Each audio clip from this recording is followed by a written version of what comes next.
Mount Everest serves not only as a testament to the majesty of God's creation, but also as a perilous enticement, appealing to the spirit of the adventurer.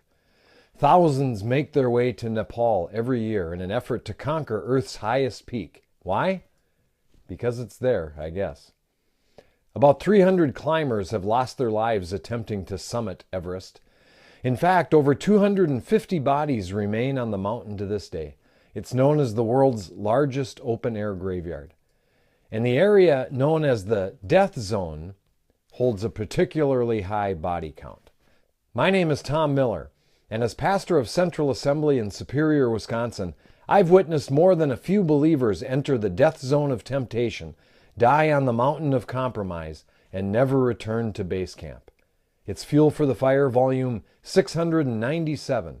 It's called Death Zone.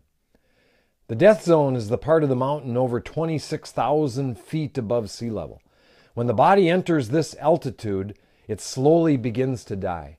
It becomes a race against the elements, both within and without, for climbers to make it to the peak and back again before their body fails them.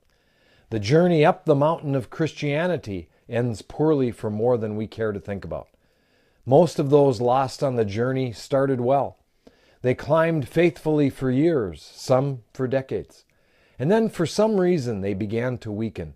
Somewhere along the line they crossed over into the death zone of temptation. For if you live after the flesh, you shall die, Romans 8:13 says. But if you through the Spirit do mortify the deeds of the body, you shall live. Temptation is a harsh element.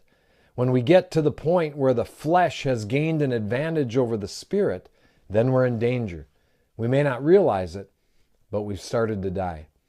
It's there, in the death zone, we begin to tamper with long-time doctrines. It's as though our thinking is affected by the altitude.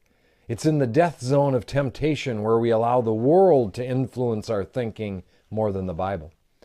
Many bodies are scattered on the mountain of compromise. Behaviors once unthinkable creep in.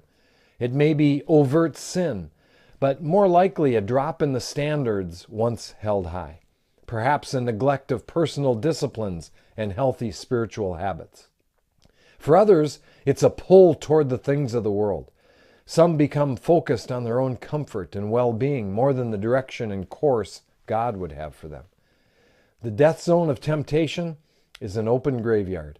It holds a perilous enticement, appealing to many who started so well. Take heed, the Bible is clear. If you live after the flesh, you will die. But if you mortify the flesh through the Spirit, you will live to climb another day. That's the way I see it. And that's a little fuel for the fire. And remember, I love you guys.